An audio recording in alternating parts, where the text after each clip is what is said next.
প্রবাসী স্বামী, লিখলাম শীতের চিঠি। গরমের দিন গেল 7-8 মাস, আসেননি বাড়ি, করেননি বাতাস।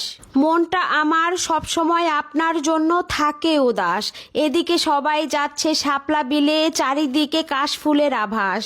জানি এতে আপনার নিজের কোনো দোষ নেই, তাই তো আমি নিজেকে বুঝিয়ে মেনে নিয়েছি এটাই।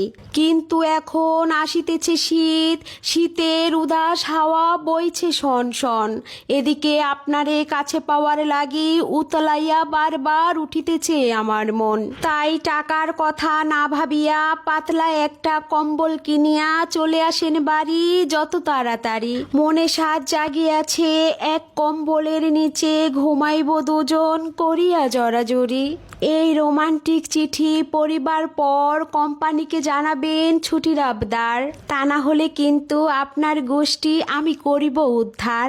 আর তা থেকেও যদি আপনি বাঁচিতে চান, তাহলে এই শীতের বাজেট বেশি না, 50,000। আসিতে না পারিলে হিসাব ছাড়া পাঠিয়ে দিবেন এই টাকা, বাকি চাহিয়া মরে লজ্জা দিবেন না আর। এই ছিল আপনার একমাত্র বউয়ের রোমান্টিক চিঠি। এখন আমি করিব ইতি, ইতি আপনার বউ। আল্লাহ হাফিজ।